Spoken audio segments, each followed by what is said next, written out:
De um grupo de crianças, moradoras de uma vizinhança, eu fui a que tive menos acompanhamento familiar. E hoje me passa pela reflexão se esse não foi o intuito começado anos anteriores para que eu viesse a ser uma criança socialmente vulnerável a ações de criminosos que se apresentaram para meus parentes como autoridades perante a sociedade. Para a matéria de psicologia, é fácil responder o quanto uma criança, na idade que tive, é sujeita a aprendizados advindos do meio social, pois é por essa idade que a criança aprende por meio dos exemplos, condutas de outras pessoas. Sem abordar muitos detalhes, por algumas vezes presenciamos a repetição de uma situação vexatória, que momentos depois intencionamos, eu e outra criança, a reprodução do que ocorria como vexatória naquele ambiente no qual era presente um contexto infantil. Nesse contexto, o criminoso que estabeleceu a situação vexatória, além de cometer o crime de pedofilia com algumas crianças, e que tornou a se revelar a mim, no ano de 2020, como que buscando me reconhecer, está solta. Pergunto, por que está solta? Por quê? Se ocorreu uma investigação, não descobriu nada sobre esse indivíduo? Não. Prejudicaria as pretensões, se assim tivesse sido, com o objetivo de cometer outros novos crimes contra mim.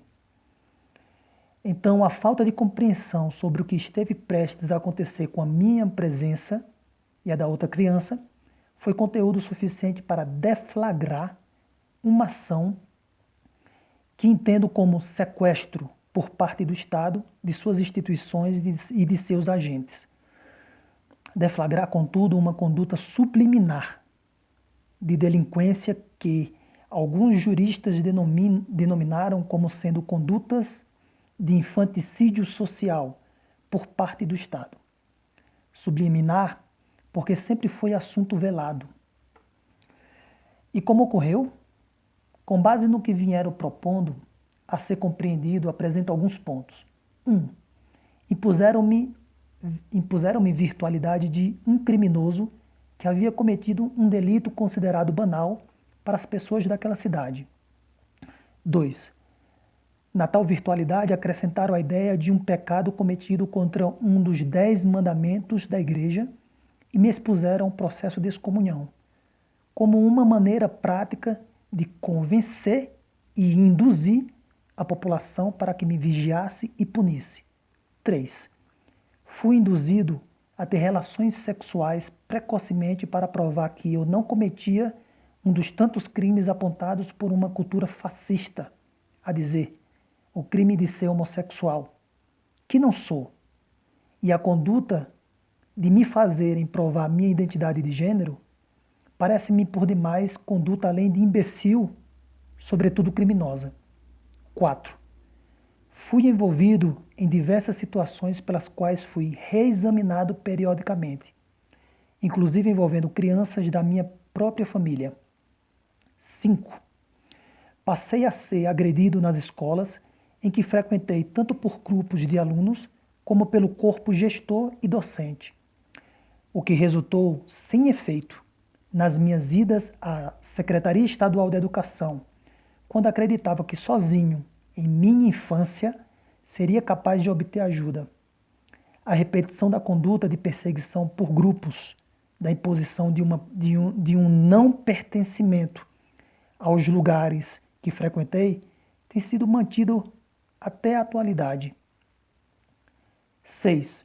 Após ser levado ao convento das Irmãs de Santa Teresa e vivenciado algo estranho nesse local, passei a sofrer com uma diversidade de perturbações espirituais, entre elas pesadelos contendo o mesmo conteúdo e envolvendo o lugar da igreja onde frequentei na minha primeira comunhão.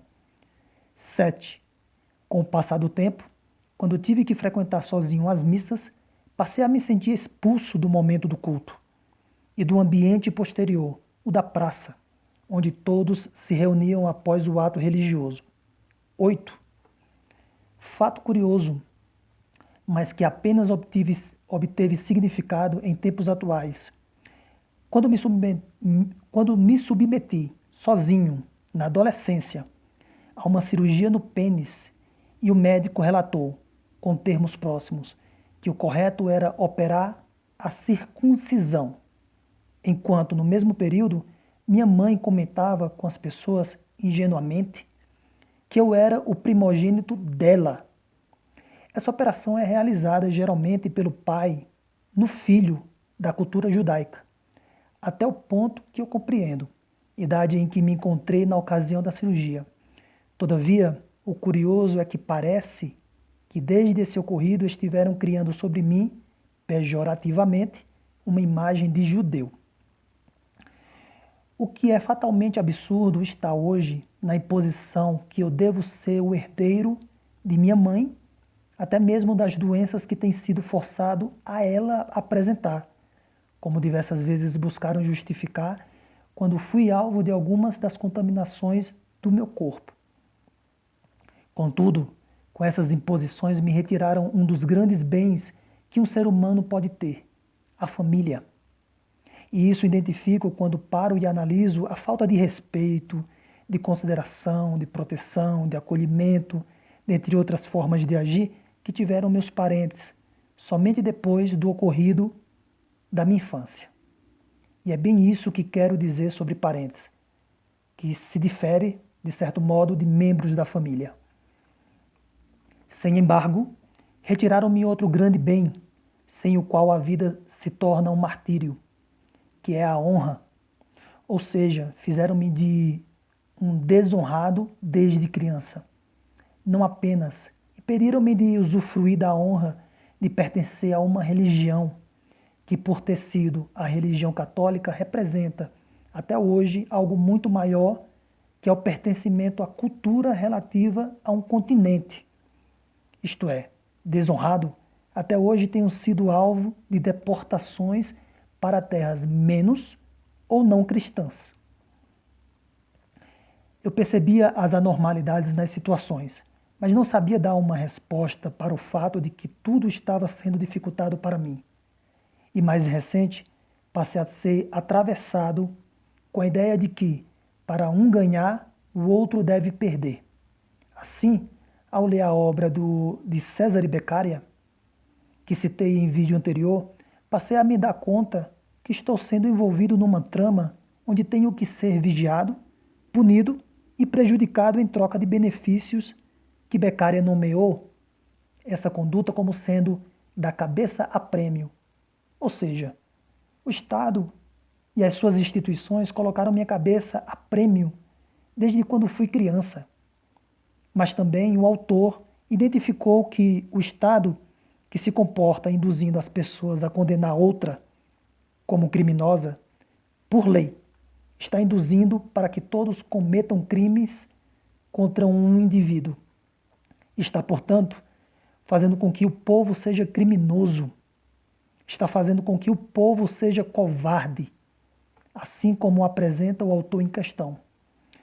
Um jurista da contemporaneidade apresentou reflexão que busca adequar a este momento do texto, quando falou do Brasil como sendo o país de segundas intenções.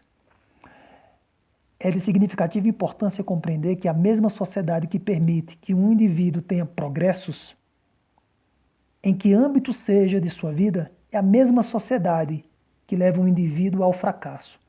Muda apenas os estímulos. Nesse contexto, o Estado fazendo uso de pessoas para me atacar fez, em determinado momento, com que uma garota se aproximasse de mim para me contaminar com uma doença sexualmente transmissível. Foi a continuação de uma série de ataques contra a minha sexualidade e, sobretudo, ao meu órgão genital como castigo pelo que ocorreu em minha infância. Continuarei no próximo vídeo.